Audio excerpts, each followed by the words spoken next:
Welcome to the War from Boise, Idaho. This is your host, Adam Graham. If you have a comment, send it to me, box13@greatdetectives.net. Well, over the last few weeks, we've seen some great fictional battles. We heard Humphrey Bogart stop the Japanese from attacking the Panama Canal. And we heard Lionel Barrymore as the mayor take down a Nazi spy ring. But for many shows, it was just impractical to, and just for plot purposes, to have every week going directly against Nazi spies and saboteurs, those people who were directly working for the Axis powers as agents. But there was another type of villain that came to be in World War II, and that was the black marketeer. As we've heard on numerous programs, a key part of the war strategy was rationing and limits on certain goods and services, with the goal of making sure that essential war materials were available to American troops overseas, and also keeping down inflation. Black marketeers offered people a way around these typical wartime restrictions, and they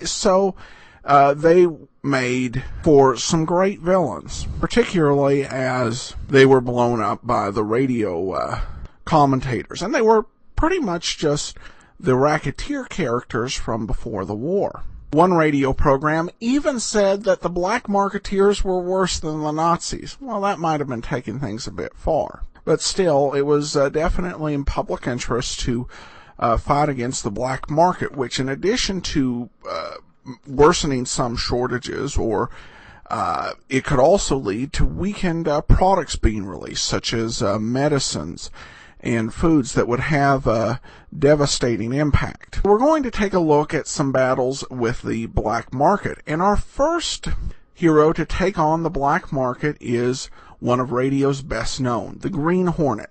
The Green Hornet premiered in 1936 over WXYZ in Detroit, which also broadcast the Lone Ranger and Challenge of the Yukon. And this was a very famous serial. The Green Hornet was actually the true identity of Britt Reid, a newspaper publisher. And with his vigilante reputation, he actually had most people thinking he was a criminal, which did actually serve some advantages, even though he was on the run from the law for a long time, and would be in extremely big trouble if he were actually caught. The Green Hornet remains one of the most celebrated pulp and radio characters, as well as a character who's appeared in multiple comic books.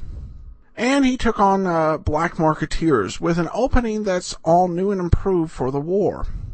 So we're going to take a listen to a program from New Year's Day, 1944, and the title of the program is The Obvious Clue. The Green Hornet.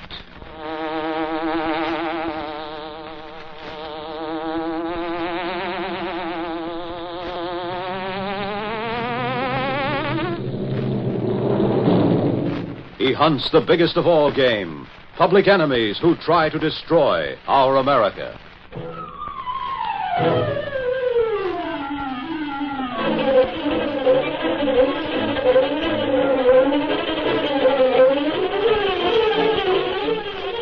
With his faithful valet Cato, Britt Reid, daring young publisher, matches wits with racketeers and saboteurs, risking his life that criminals and enemy spies will feel the weight of the law by the sting of the Green Hornet.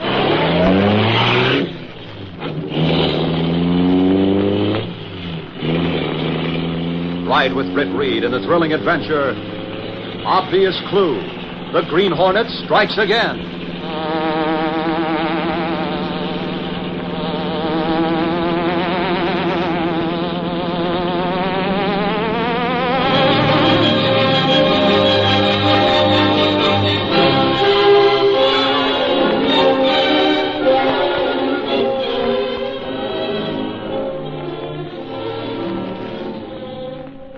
The small liquor store was empty of customers when the short but husky man with the turned-up collar and the snap-brim hat entered and casually approached the dealer behind the counter.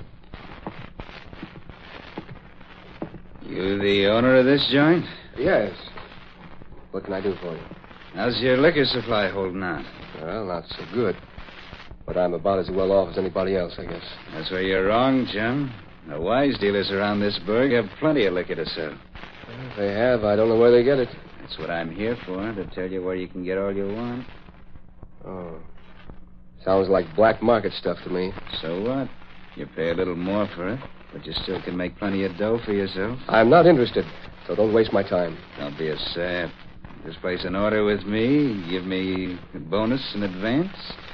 And when the stuff's delivered, you pay the regular OPA price for it, see? Sure, I see. But I'm not doing business that way. I'll get out of here and don't come back. Tough guy, huh? Listen, you. I'm running my business in a lawful way. I'm not going to change. I'll beat it. And if you come here bothering me again, I'll call the police. One of those guys. Okay, have it your way. Sure you don't want to change your mind, buddy? Get out, or I'll turn you in right now. So long, sap. That guy needs a good lesson. Maybe if he gets it, others will fall in line quicker. How'd you make out, Shorty? Not so good. Move over behind the wheel so I can get in. Looks like you ain't so good at persuading. Big boss ain't gonna like that. Is that so? Well, maybe I didn't have no luck with that dealer. But when I get through, I'll bet I won't have trouble with any others. What are you gonna do? You mean, what are we gonna do? And I'll soon show you. Start up the car and drive slow past that liquor joint I just came out of. What's the idea?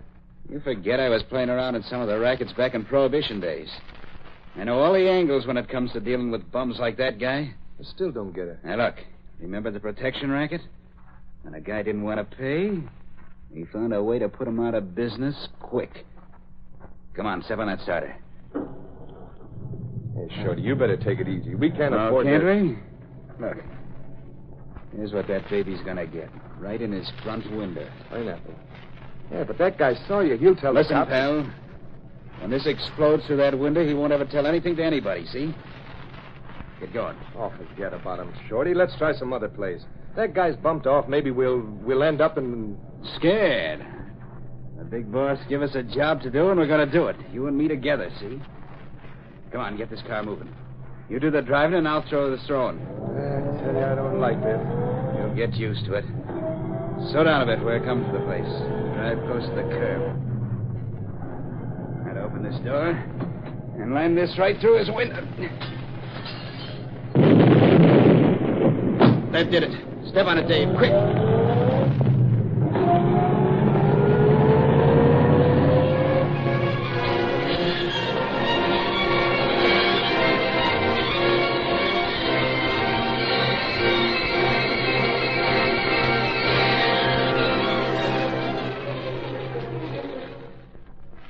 Hello, Axford. Hey, Sergeant Burke. Anything new in that liquor store case? Nothing new since it happened yesterday afternoon.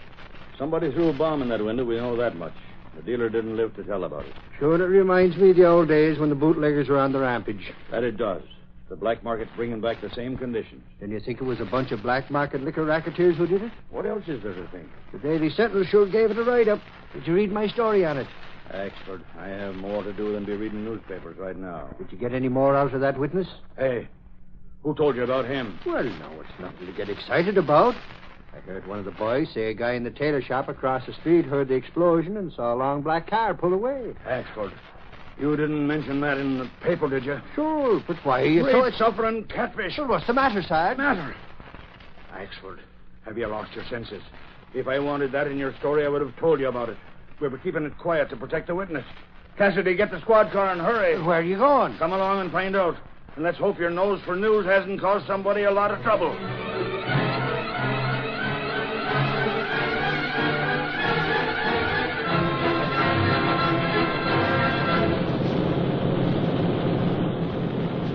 Sure, I thought you had the witness in custody, Sarge. He didn't know anything except what he told us about seeing a long black car, so we let him go back to his shop. It's in the next block, Cassidy. Okay. Hey, look, Sarge. Down there on the left side of the street, a group of people. Right in front of that tailor shop. Step on it. Wonder what's happened. We'll soon find out, and I hope it ain't what I think it is. Pull over there and stop. Come on. What's going on here? Hey, who is he? Let the cops through here. All right. Break it up. Let's get through here. Holy crow. Who's that lying on the sidewalk? Just as I thought, Axel. They read that story of yours and got here ahead of us. That guy you're looking at is the tailor, the witness who saw that long black car. He was shot down right at the door of his shop.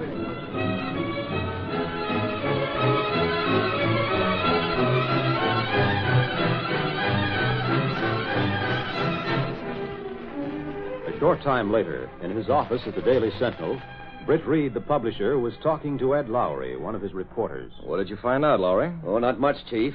I went to several places, but the dealers are all cagey about giving out information. They say they haven't been approached by anyone. I see. Evidently, that bombing yesterday served its purpose for those racketeers. Yeah, the dealers are all scared to death. And even if they did know anything, I doubt if they'd open up. Well, they might be nervous. Seems to be a well-organized gang at work that's resulted in 2 deaths already. 2, Chief? Yes. Axford phoned in just before you arrived. A tailor who'd witnessed the departure of the killer's car yesterday was shot down in front of his shop a short time ago. Well, what do you know about that? I'm working under a smart leader, Lowry. There's no telling how far they'll go if they're not stopped soon. Well, there was one guy over on Fifth Street who acted funny to me. Was that so? In what way? Well, I asked him if he'd had any visitors trying to sell him black market stuff since that bombing yesterday. He didn't say no. All he said was that he wasn't talking. Sounds like he had something to hide. Yeah, it struck me that way, too. I think those guys already got to him, but he's afraid to say so. Certainly looks that way. Hello? Who? Oh, have him come in, Miss Case. Mr. Johnson, representing the independent liquor dealers, is here to see me. Oh, well, I'll scram out of here then. No, you needn't go. Come right in, Mr. Johnson. I'm Britt Reid. How do you do, Mr. Reid? This is one of our reporters, Ed Lowry, Mr. Johnson. How do you do, Mr. Lowry? How do you do? Have a seat. Thank you. I dropped in to see you because I feel, in view of what's taken place, some statements should be made to the press and to the public as to our stand in the matter, since we are not associate members. Of course. We'll be glad to publish your statement. We are law-abiding businessmen, and we'll do all we can to resist the attempts of these black market racketeers to intimidate us. But we do need the cooperation of the police. So far, they have done very little. Well, as I see it, up to now, they've had very little to work on. It's outrageous that such conditions are allowed to exist. During Prohibition, the federal men were fighting against such racketeers. But this black market situation seems to be a local one the police can't combat. You dealers can do a lot to help the police by refusing to deal with the racketeers and by giving information when approached by them. Well, that's easy to say, Mr. Reid. But these deeds of violence tend to frighten us dealers into submission. Oh, that's true to a certain extent. Already there have been 2 deaths. The dealer whose shop was bombed and the man who saw the car leaving. I heard about that last killing from one of my reporters who phoned in from the scene of the crime just a short time ago. The situation is getting quite bad, as you say. Well, I've been around to see some of the dealers this afternoon. They don't seem very cooperative to me. Then you got no information at all? Very little. There was one guy over on Fifth Street who knew something. Well, at least one is cooperating then, and perhaps there'll be others. I guess there isn't much more to say, Mr. Reid. Oh, yes, there's one thing. What's that?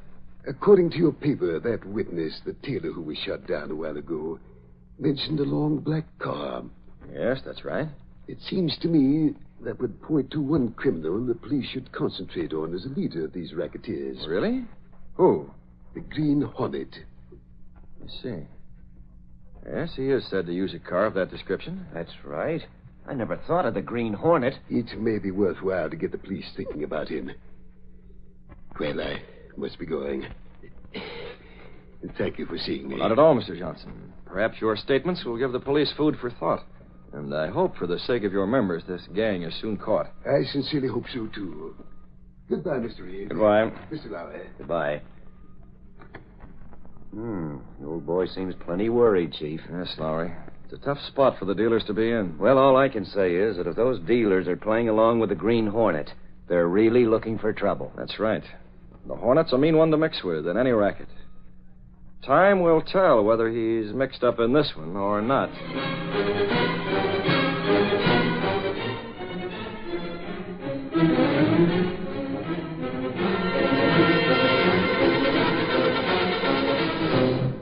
Later that evening, Sergeant Burke was talking to Axford in the press room at police headquarters. Sure, and you sit here hoping we'll give you all the news so you can get a scoop for that Daily Sentinel while they put out an edition like that, blasting the police force for not catching up with them racketeers. That isn't the Sentinel that's doing the blasting, Sarge.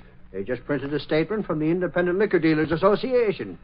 You talk like Reid or somebody told them what to say. Sure, and I wouldn't put it past Reader Gunnigan to do that.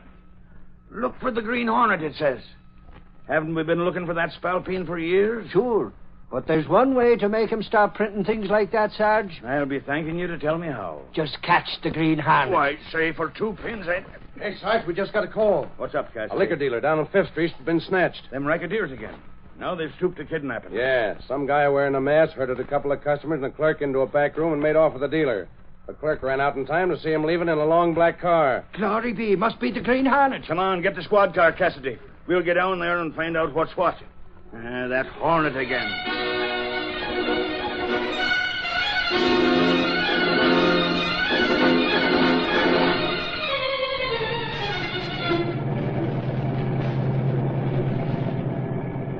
That guy in the back's been squawking to somebody. Why don't you bump him off like the other two? He's been squawking, all right. The big boss wants to find out just what he said before he gets what's coming to him. That's why we're taking him to the hideout. Oh, I get it now. Yeah, the boss may have to change his plans a bit if this lug talked too much. Who'd he squeal to? The cops? He got me, the boss didn't say. He's phoned and said to get him and bring him in. Maybe you should have conked that clerk. He ran to the door just as we were leaving. He can't tell anybody anything. I had this big coat on and wore the mask. I heard him holler it's a Green Hornet. Ain't that a laugh? The boss is smart. He played it that way. Now everybody will be hunting the Hornet. Sure, but what if the Green Hornet comes looking for us? I ain't asking to meet up with that bozo. You always got the jitters, Dave. That Hornet is just a man like any other guy. You got to find us first, and I guess we could handle him if it comes to that. Step on it. We got to meet the boss. And stop worrying about that mug, the Hornet. We're working for a guy who knows all the answers.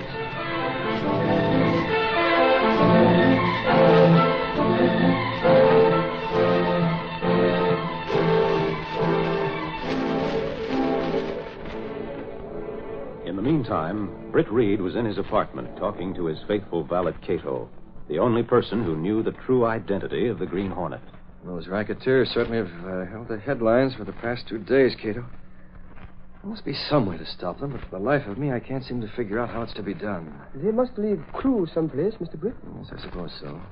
Criminals usually leave a clue behind, even though they try hard not to. But sometimes, even the most obvious clues are overlooked. You find clues police have overlooked, perhaps. No, Cato, I haven't. I wish I could turn up something that could put them on the right track. I notice you're plenty worried about the racketeers. Yes. They're not only a menace to our community, but to the whole country. If they get away with their crimes, other cities will soon be having the same troubles. Not like you to worry and not do something, Mr. Britt. You know me like a book, Cato. I think I will try to do something about it. Oh, you have a faint idea, perhaps, where you might find clue? Yes, come to think of it, I have. I'd like to go over to 5th Street and have a talk with a certain liquor dealer there. You go as a Green Hornet? Yes. Black Beauty and gas gun ready whenever you say. There's no time like the present, Cato. Come on. Perhaps before the night's over, that obvious clue I was speaking of will come to the attention of the Green Hornet, so that we can hunt down those killers before they do any more harm. Stepping through a secret panel in the rear of a closet in his bedroom, Britt Reid and Cato went along a narrow passageway built within the walls of the apartment house itself. This passage led to an adjoining building which fronted on a dark side street. Though supposedly abandoned, this building served as the hiding place for the sleek, superpowered Black Beauty, streamlined car of the Green Hornet. Britt Reid pressed a button. The great car roared into life. A section of the wall in front raised automatically, then closed as the gleaming Black Beauty sped into the darkness.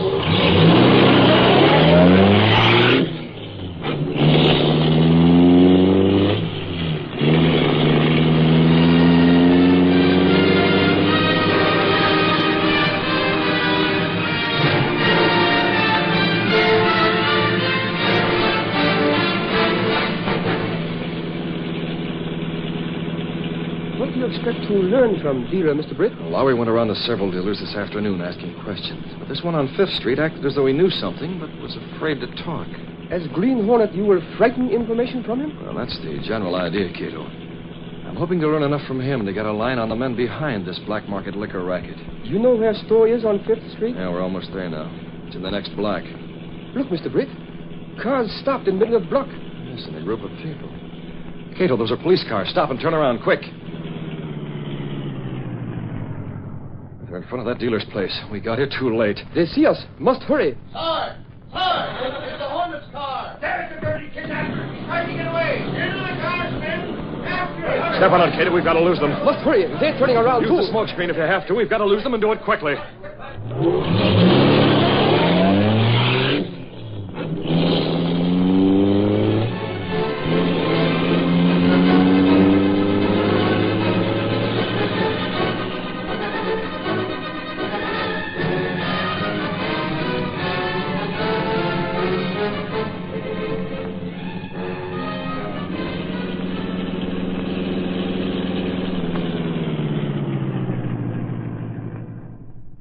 Black Beauty always win, Mr. Britt. We are safe now. Yeah, for a time, anyway. It was a close shave. Smoke screen, big help when the police come too close. Yes, it is.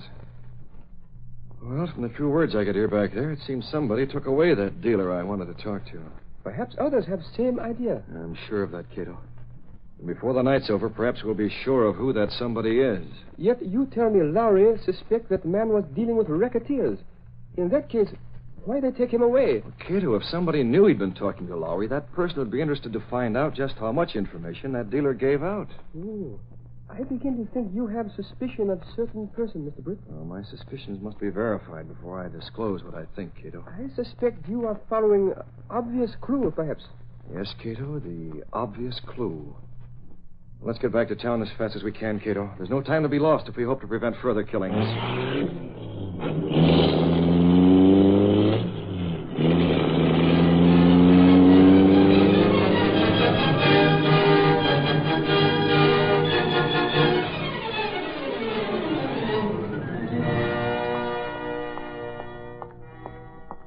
Mr. Britt? Yes, Cato.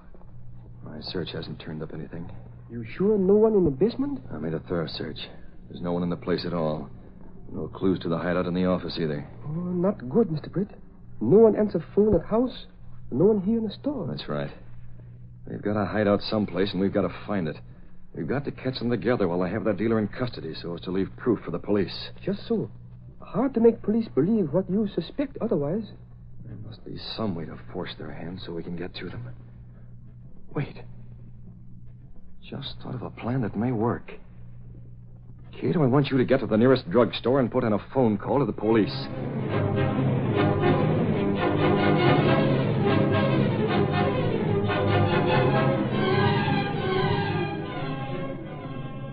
How much longer are we going to sit here in this parked squad car, Sarge?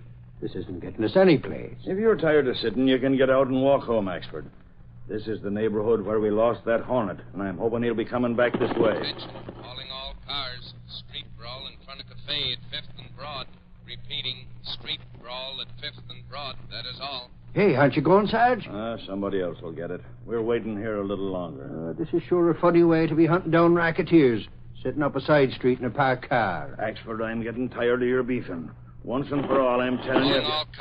Calling all cars. Proceed to Charles and Gay Streets at once. Proceed to Charles and Gay Streets at once. Green Hornet said to be forcing entry into liquor store. Darn it! Shut up. Listen. Green Hornet said to be forcing entry into liquor store at Charles and Gay. That is all. Holy smoke, just 5 blocks away. Step on it, Cassidy. Get going and fast.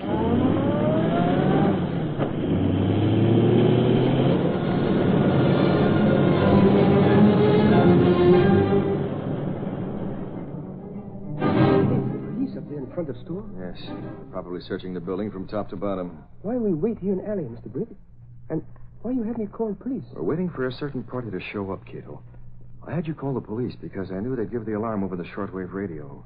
And if the racketeers are as smart as I think they are, they'll be tuned in on shortwave to all police calls for their own protection. But why you think they come here? If the owner of that store hears that police call, he'll come to the store to make sure things are all right. And he's the man I'm watching for, Cato. If he come, What then? Then we'll follow him when he leaves and hope that he leads us to the hideout. Look. Car drive up now. Yeah. Someone's getting out. Cato, I think our little trick worked. That looks like the man we want. But how we get to follow with police there? Yeah, we'll go up the back street and catch his trail in the next block. Yeah, he's getting back in his car. This is it, Cato. Let's get going.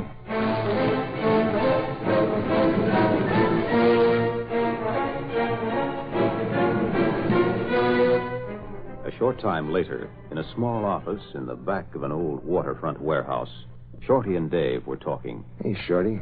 Suppose the boss runs into trouble with the Hornet. Don't be a dope. That broadcast you heard was a police call. The cops will be all over the place. It's funny he should be breaking into the boss's store. What's so funny about that? He's got his rackets just like we got ours. And one of his is probably hijacking good liquor wherever he can grab it. The cops will scare him off and keep him busy. Boy, what a surprise those cops would get if they ever come into this warehouse. All the stuff we got out there. They ain't got no reason for coming here. As far as they know, this is an old broken-down dump on the riverfront. Even the neighborhood's deserted. Yeah, I wonder what the boss wants us to do with that mug out there. He's been slapped around too much already. Still, he didn't say nothing. We'll find out when he gets back. You can bet he ain't gonna let him go now. And from now on, the rest of the pickings will be easy. Yeah, those dealers will really come through now. We ought to clean up in this racket with a smart guy like the boss. I told you, didn't I was a little shaky at first, I guess. I? Now, here comes the boss now. Hi, boss. Everything all right? Yes. Cops sure have the jitters about that Hornet, boss. Yeah. And it was a good gag having me act like I was him when I picked up that jerk dealer. Get him. Okay, we'll drag him in here. And this time we'll make him talk, or else.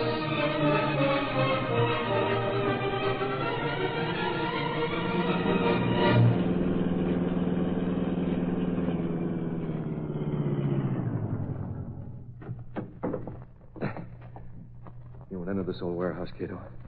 There's his car on the side. Must hurry, Mr. Britt. Police pick up trail again. See, car with flashing red light come on the road. Drive the Black Beauty around back out of sight and be ready for a quick start. Yes, Mr. Britt. Be most careful. Men very bad killers. I'll do all right. Now get going and keep out of sight. I'm going in for a showdown, so the police will have something for all their chasing around.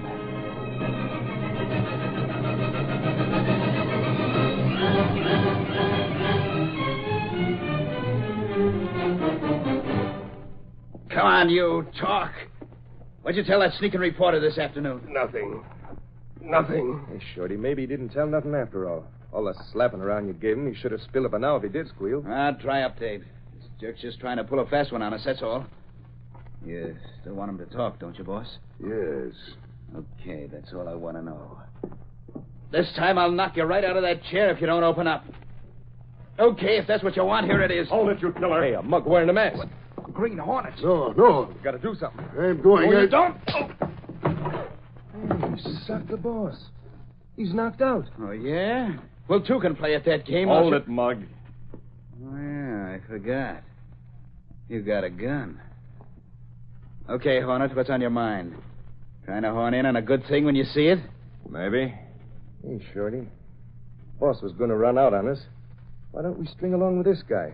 Yeah, why don't we? What do you say, Hornet? What's in it for me? Now, look, this dump is full of stuff ready to unload. Get them lined up. After we get rid of this punk dealer here, we'll have those liquor dealers lined up. Yeah, now how about hanging out with us, Hornet? When I hang, I'll hang alone. Listen, there's several grand in real dough the boss has in a drawer over there ready for a payoff. He'll cut you in on it now. I have to see it first. Get it, Dave. Hurry it up. Here it is. I'll take that. Hey, wait a minute. You don't get it all? Hand it to me or I'll let you have it. Sure. Thanks, Lug. Put it in your pocket, huh? Why, you double-crossing sneak out. Hold him, Shorty. I'll help you. Settle, you punk. Take it. No. Yes, I get free. Hey, the cops. Let me out of here. You're not going anyplace, chum. Now you get it. No, wait. Don't. Have to get out quick.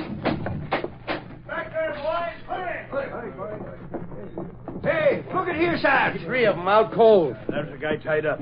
Must be that dealer they took away. These are the racketeers, all right. Great saints. Sarge, This one's the guy who was talking to you a while ago. The one who owned that store, Charles and Gay Street. Take another look, expert. The guy who owns that store is Mr. Johnson, the civic leader, and he... Glory be. You're right, expert. It's him, all right. The representative of the independent liquor dealers mixing with these killers. He's the leader of the gang. The Green Hornet came and... Oh. He's painted, Sarge. He's done in. Poor chap, he'll be all right. So, this big shot is the leader of those killers, is he? Sure, and did you hear what that fella said about the Green Hornet being here? Don't I know that? We trailed him all the way out here. I knew he was in on this black market racket all the time. So you're not telling me a thing, expert. Well, Sarge, I'm telling you this much. People aren't going to like it when they hear you went and let the Green Hornet get away again.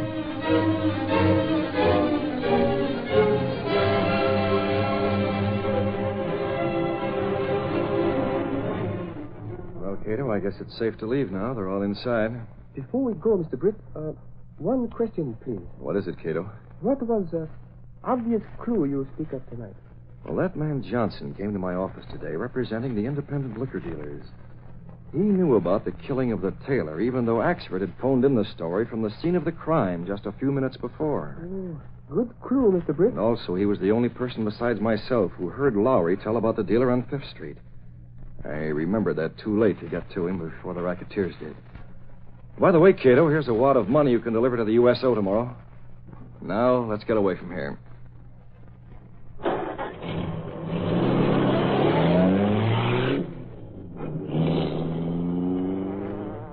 Hey, Sarge! Sarge! He's just leaving now! The Green Hornet! His car was right out there and back all the time!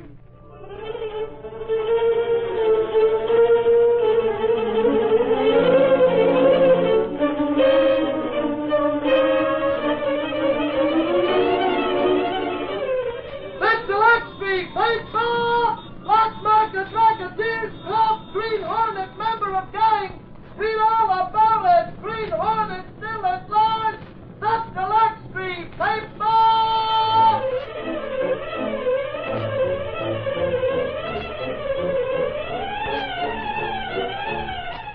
You have just heard the adventure, Obvious Clue. These exciting dramas are sent to you each week at this same time. They are copyrighted features of the Green Hornet Incorporated and originate in the studios of WXYZ Detroit. All characters, names, places, and incidents used in this drama are purely fictitious. Bob Height speaking. This is the Blue Network. Welcome back. Well, I will admit that was an obvious clue. I heard it, pretty much as soon as I came in. Obviously, this person, the guy with the liquor dealers, was behind it.